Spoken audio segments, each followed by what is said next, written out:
کہ کوئی شخص اذان دے, ادھر آپ دھیان رکھیں, میں چاہتا ہوں کوئی شخص اذان دے, میں چاہتا ہوں کوئی شخص امامت کرے, میں چاہتا ہوں کہ کوئی شخص اللہ کے لیے پکارے, اور میں مسجد سے باہر نکلوں اور میں ان گھروں کو میں دیکھوں جو لوگ مسجد میں نہیں آتے ہیں نماز پڑھنے کے لیے, تو میں خود ان کے گھروں کو جلا دوں. اللہ اکبر. کیا فرما رہے ہیں مصطفیٰ؟ مصطفیٰ کہہ رہے ہیں کہ میں چاہتا ہوں کوئی امامت کرے, میں چاہتا ہوں کہ کوئی اذان دے اور میں ان گھروں کو جلا دوں جو لوگ نماز پڑھنے کے لیے مسجد کی طرف نہیں آتے. تو لوگ آج نام دیتے ہیں کہ یہ جو لڑکی آئی ہے اس نے ہمارے گھر میں آگ لگا دی.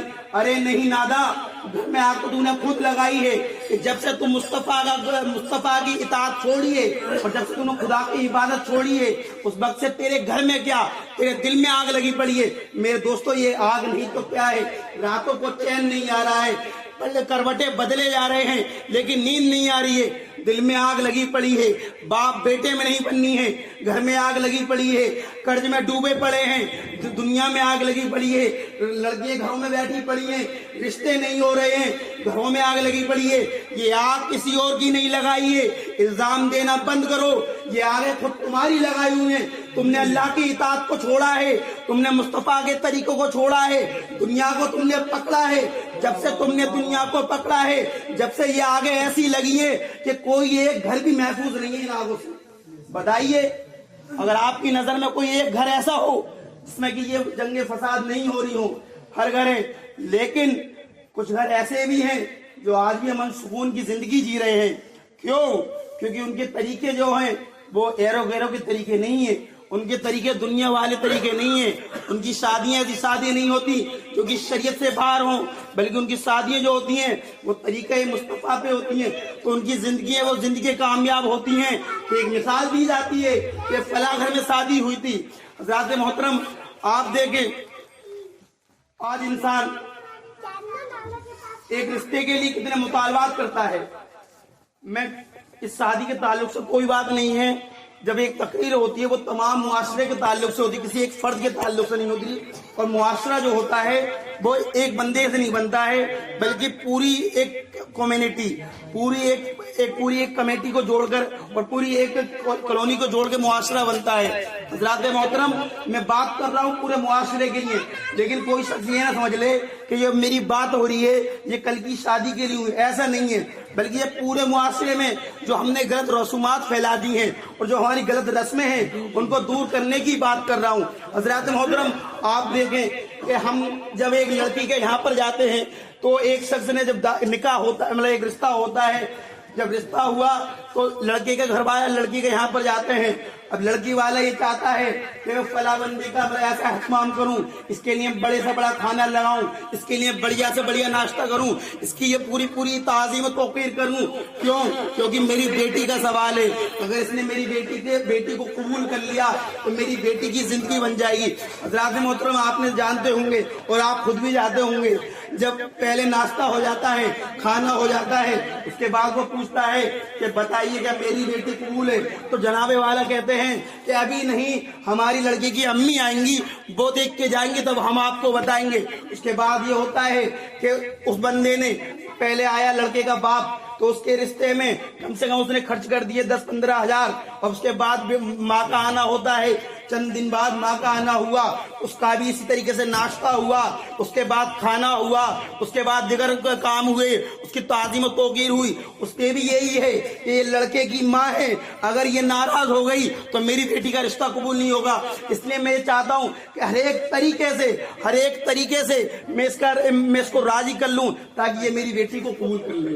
رات پھر وہاں پر بھی خرچ ہوئے, تب وہ بندہ سوال کرتا ہے کہ کیا میری بیٹی قبول ہے, تب بھی یہ ہوتا ہے کہ ہاں ابھی نہیں, ہم آپ کو بتا دیں گے. حضرات ذرا اپنا معاشرہ دیکھیں, آج دعوت کھانے کے چکر میں لگ گئے, آج ناشتوں کے چکر میں لگ گئے اور معاشرے کا وہ حال کر دیا کہ ایک غریب بتنے کی, ایک غریب کا لحاظ بھی نہیں آیا کہ لڑکی والا کس اہمیت پہ ہے, اس کی حیثیت کیا ہے, یہ کیا حیثیت ہے. کبھی اس کے بارے میں سوچا کہ تمہارے ناشتے کرا رہا ہے, یہ تمہارے کھانے کرا رہا ہے؟ کیا یہ اپنی کمائی سے کرا رہا ہے؟ بعض گھر ایسے ہیں کہ جتنی بار لڑکی کا جانا ہوتا ہے، لڑکے کے گھر والوں کا جانا ہوتا ہے، اتنی بار لڑکی والا سود لیتا ہے، اتنی بار بیچارہ اس کو سود لینا پڑتا ہے۔ کیا کرے؟ لڑکی کی عمر بیتی جا رہی ہے، اگر وہ ایسا نہیں کرے تو تم رشتہ قبول نہیں کرو گے کہ نہیں، لڑکی کی ماں کی تعظیم نہیں ہوئی، اس کا ناشتہ اچھا نہیں ہوا، اس کا کھانا اچھا نہیں ہوا۔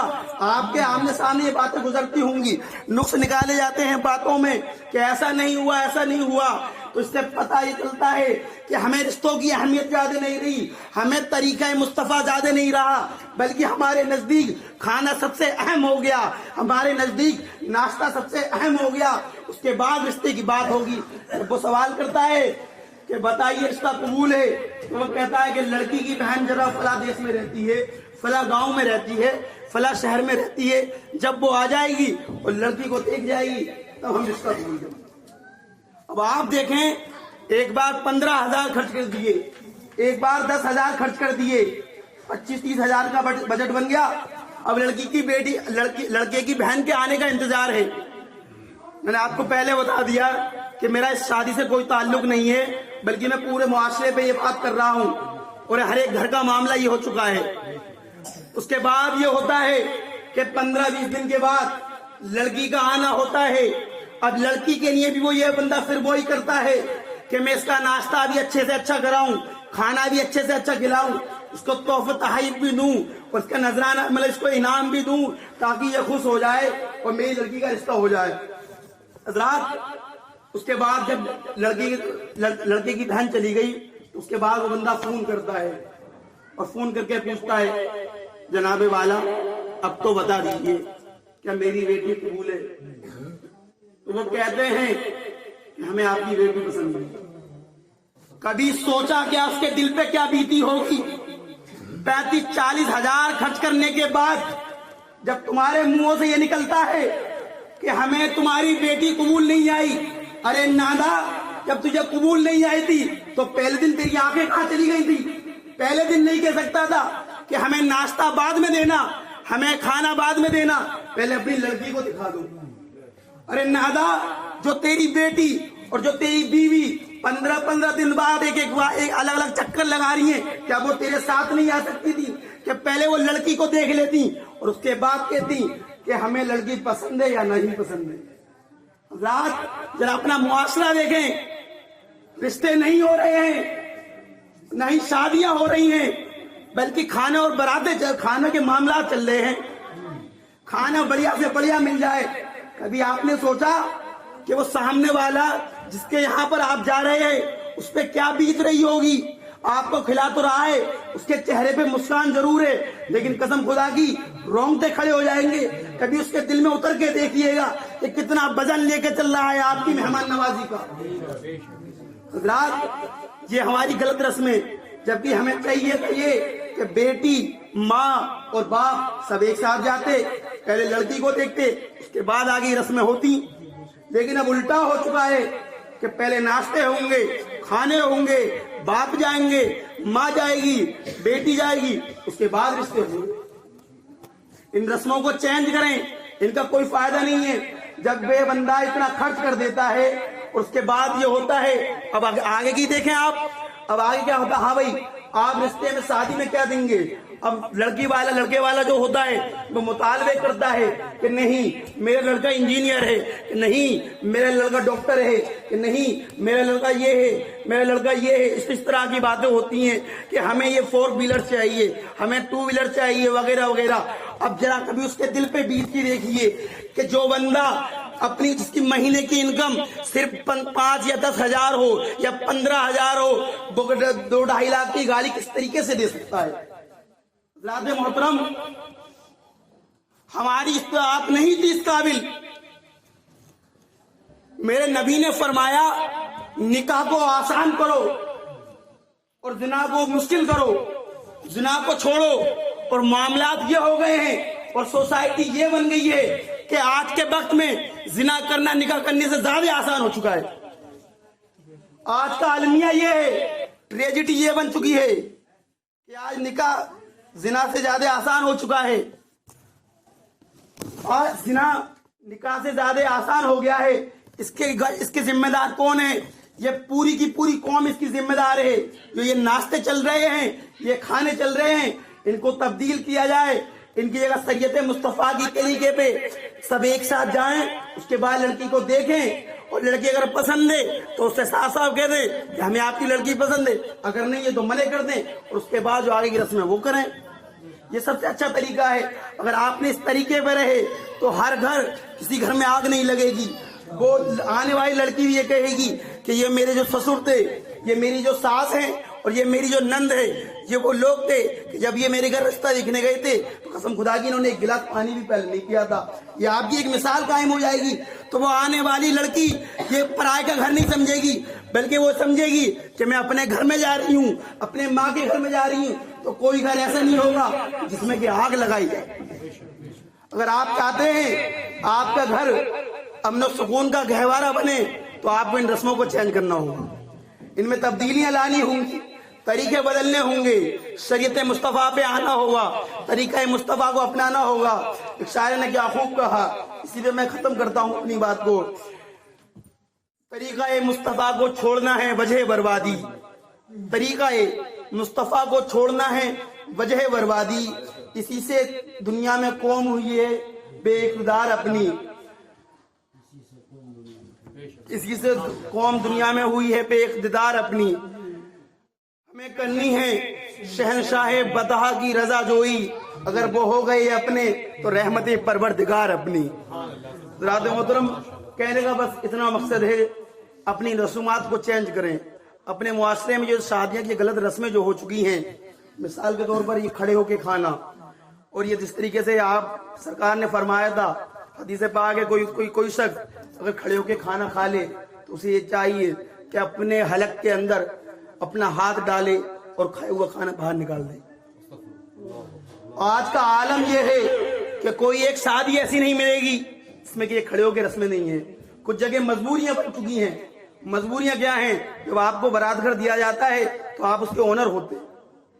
جب آپ اتنا بڑا بارات گھر کر سکتے ہیں تو کیا اس کے اندر چند کرسیوں کا انتظام نہیں کر سکتے؟ لیکن آپ کا نام بڑی شادیوں میں کس طریقے سے آئے گا؟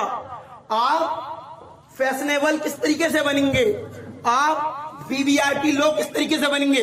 اس کے لیے یہ کرا جاتا ہے کھڑے ہو کے کھانا کھانا چاہیے. طریقے مصطفیٰ کو بھول گئے ہیں. VIP بننے کے چکر میں دنیا کے طریقے اپنا رکھے ہیں. ان لوگوں کے طریقے اپنا رکھے ہیں جنہیں یہ بھی نہیں پتا کہ نجاست سے پاک کس طریقے سے ہوا جاتا ہے. آج ہم ان کے جانوروں کے طریقے پہ چل رہے ہیں. ایک جانور ہوتا ہے وہ تو بیچارہ مجبور ہے، وہ کیا کرے، وہ بیٹھ نہیں سکتا. لیکن آپ تو ایک انسان ہے. اللہ تعالیٰ نے انسان کے لیے اشرف المخلوقات بنایا ہے. کیوں؟ کیونکہ اس کے پاس عقل بھی ہے، اس کے پاس طاقت بھی ہے، اس کے بعد عقل بھی ہے. یہ اپنی عقل کا استعمال کرے. جانور کے پاس عقل نہیں ہے، آپ کے پاس عقل ہے. لیکن آپ کے پاس عقل ہونے کے باوجود آپ جانوروں جیسا کام کر رہے ہیں تو بتائیے آپ کہاں کے انسان ہیں. اللہ اسی پہ ختم کرتا ہوں. وقت بہت ہو رہا ہے، حضرت کا بھی خطاب ہونا ہے. کبھی اور آپ سے ملاقات ہوئی انشاءاللہ آگے کی بات ہے. میرے ساتھ آگے پر توبہ کرنے استغفر اللہ ربی من کلی ذنب واتوب الیہ وما اغلینا الا البلاء. السلام علیکم ورحمۃ اللہ. آئیے حضرت ایک بہترین خطاب مجھ سے بھی اچھا خاصا قاری ضیاء الرحمن صاحب کا آپ سماعت فرمائیں. یقیناً ان کے خطاب میں وہ باتیں ہوتی ہیں کہ اگر آپ نے ان کے خطاب کو اپنے دل پہ نقش کر لیا تو آپ کی دنیا بھی کامیاب ہو جائے گی اور دین بھی کامیاب ہو جائے گا اور آخرت بھی کامیاب ہو جائے گی. بس اسی